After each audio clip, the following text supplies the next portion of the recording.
Olá, sejam todas e todos bem-vindos ao canal do Templo do Amor Universal. E para o nosso diálogo hoje, neste domingo do Dia das Mães, nós trouxemos o caminho de Emaús.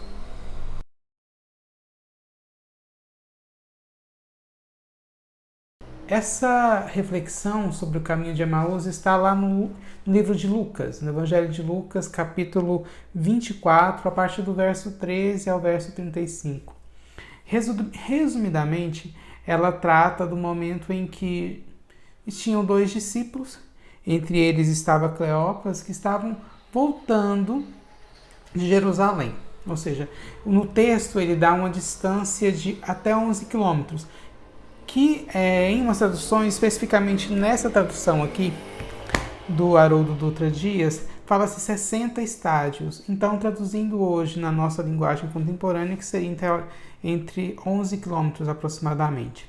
E aí eles já tinham andado esses 11 quilômetros de Jerusalém, onde tinha ocorrido todo o processo da crucificação, do sepultamento do corpo de Jesus. E nesse caminho eles estavam todos os dois tristes, os dois discípulos, e aí aparece o Mestre Jesus. Quando Jesus aparece, eles não o reconhecem. E aí começam a tecer questionamentos, né? Jesus percebe que os dois estão tristes e pergunta: por que vocês estão tristes? E eles falam: você deve ser a única pessoa em Jerusalém, em toda Jerusalém, que não sabe o que ocorreu com o Mestre Jesus.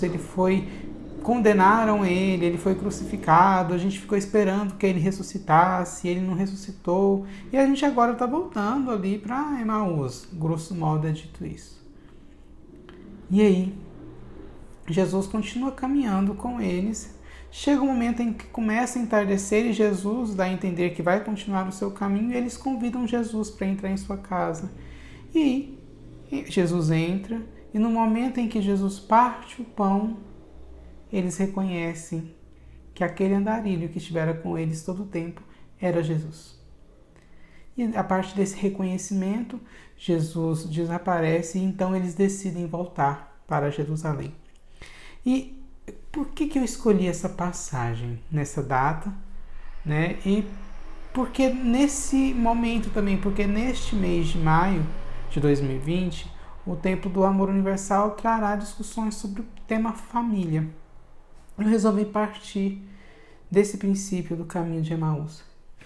O caminho de Emaús nos dá uma ideia de que existe um caminho que vai para Emaús e um caminho que se deixa. E o caminho que se deixa está em Jerusalém e ele representa o Cristo, as coisas que aconteceram com o Cristo. E o caminho de Emaús é aquele caminho que se distancia desse Cristo. Só que mesmo indo para esse caminho de distanciamento, Jesus aparece, Jesus dialoga, Jesus tenta entender e no final Jesus se faz ser conhecido e propõe então para que os dois retornem para Jerusalém, retornem para Jesus, retornem para o grupo que estava com Jesus, com os discípulos. Então aqui nós temos uma ideia que lembra até aquela, né, de que Jesus vai buscar a ovelha desgarrada. Jesus aparece para essas pessoas ali no meio daquele caminho, no meio de um caminho em que eles estavam entristecidos. Mas nesse processo de entristecimento, nós percebemos algumas nuances. Por exemplo, os dois estavam tristes e não reconheceram Jesus. Conviveram com Jesus, o Emmanuel, neste livro aqui, Pão Nosso, ele fala: poxa, essas pessoas conviveram com Jesus durante 3 anos. E convivendo com Jesus, eles não estavam crendo. Eles não tinham a fé.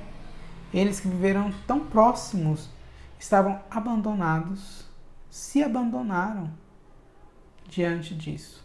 Porque eles esperavam que Jesus fizesse aquilo que eles quisessem, que Jesus libertasse o povo. E não foi isso que Jesus veio fazer. Jesus veio trazer o reino dos céus. E aí, esse processo de entristecimento nos mostra o quê? Que esses discípulos, mesmo convivendo, não tinham acessado aquilo que Jesus prega. E isso em nossas vidas.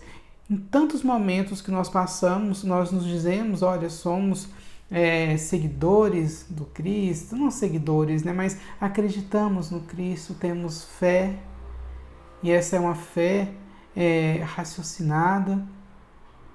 Estamos no processo de estudos, né, sobre isso, sobre o que Jesus nos falou, mas o que isso está adiantando na nossa vida?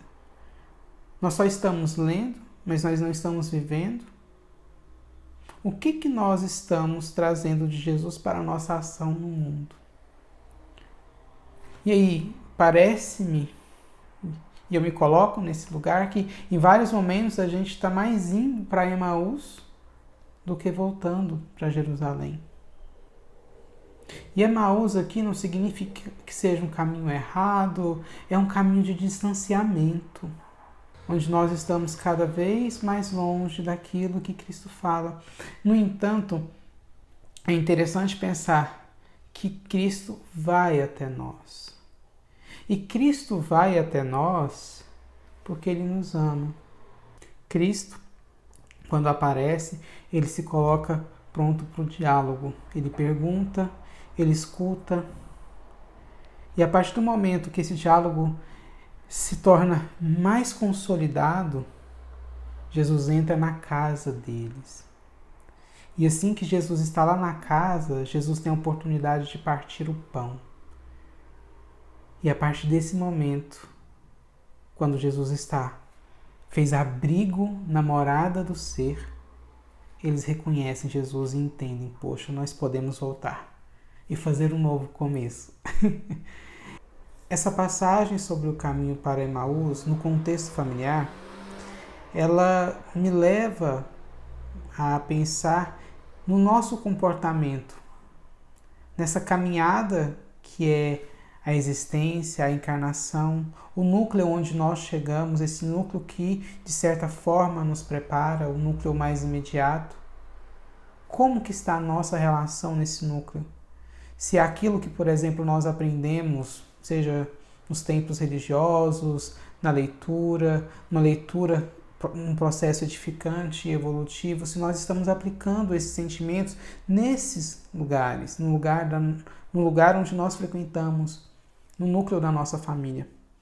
Porque em muitos momentos a gente vai, lê, aprende, ou finge que aprendeu, ou tem uma leve impressão de que aprendeu, mas no momento da prática, quer lidar com uma pessoa difícil, com um pai complicado, lidar talvez com a mãe ausente, ou com a mãe muito dominadora, lidar com um irmão que tem um temperamento muito diferente do seu. Esse momento, nós estamos colocando em prática aquilo que nós aprendemos com Cristo, aquilo que nós aprendemos em Jerusalém, se assim podemos dizer, num processo metafórico, ou nós estamos nos distanciando de Cristo. Se você estiver nesse momento sentindo que o seu caminho está sendo mais distante de Jerusalém, está indo para esse caminho a Emaús, deixa Jesus entrar. Jesus conversar com você. Jesus colocar você para ser escutado. Deixa Jesus cortar o pão, entregar a você, para que você possa reconhecer isso. Para que possamos reconhecer aquilo que nos falta, ou aquilo que nós não víamos, porque estávamos cegos. De certa forma, no processo de encarnação e desencarnação,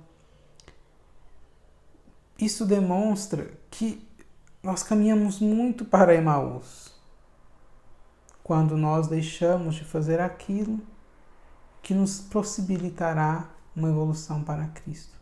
No entanto, cada encarnação tem os momentos que levam para Emaús e também tem aqueles momentos que nos levam para Jerusalém, nesse caso, que nos levam para Cristo. E como que nós podemos reconhecer isso? num nível psicológico, num nível consciencial, se alguma coisa nos incomoda, é importante que nós olhemos para ela, para essa coisa, porque de certa forma ela está mandando avisos. O incômodo, ele sempre nos manda avisos. Se você parar para pensar o incômodo apenas como por um processo vaidoso, ai gente, isso é muito ruim, essa pessoa é chata, essa situação é ruim, eu não quero nem pensar nela, isso me incomoda, eu não quero saber disso. Essa situação ela vai ficar ali crescendo e crescendo e crescendo. E vai chegar um momento em que ela vai explodir, e ela vai explodir de várias formas. E em algum momento ela vai explodir e você não vai dar conta de conter mais. O mundo exterior pode ficar assustado, mas o seu mundo interior já estava mandando avisos há muito tempo. Só que a gente enterrava. E essa passagem do caminho para Emaús é aquele momento. Olha, para, veja o caminho. Veja o que você está fazendo com você mesmo. Veja o que você está fazendo com o próximo. E você pode voltar. Porque Cristo está de braços abertos para isso. Você pode voltar. Nós podemos iniciar um outro caminho. Somos centelhas divinas. Temos uma potência energética em nós que nos possibilita sempre avançar. Tenhamos fé, tenhamos amor, tenhamos respeito pelo nosso núcleo familiar, pelos nossos amigos, por aqueles que nos tocam de alguma forma. Tenhamos respeito e carinho, porque é uma oportunidade única de nós colocarmos em prática aquilo que nós aprendemos. Uma das coisas que me vem sempre à mente é o fato de que nós podemos nos movimentar até Cristo, mas o quanto desse movimento ele nos impulsionará para o nosso processo de aperfeiçoamento. Porque não adianta nada nós nos deslocarmos até o templo espírita, nós lermos as mensagens espíritas, nós até fazermos uma reflexão sobre elas, nós estudarmos sobre as mensagens que chegam, sobre os livros que já foram escritos, se nós não colocarmos em prática. Se no dia seguinte ou na mesma hora nós já nos colocarmos em situações que revelam, tanto para nós quanto para o mundo, que aquele conhecimento ainda não foi plenamente adquirido, não foi consolidado. E esses exemplos, eles estão nas coisas simples do dia a dia. Desde a seleção de músicas que você coloca, desde a seleção de imagens que você aciona no seu cérebro, seja as discussões que você movimenta, seja, por exemplo, sites que você aciona, que você digita, seja o tipo de ideia que você dialoga com aqueles que estão mais próximos. Isso revela muito sobre nós. E é importante nós pararmos e observarmos sobre isso. Porque o quanto que isso revela que nós estamos no caminho para Emaús. Esse texto, ele também nos propõe a desenvolvermos a fé. E ele nos abraça, porque ele mostra que Cristo nos ama. É isso aí, muito obrigado e até mais.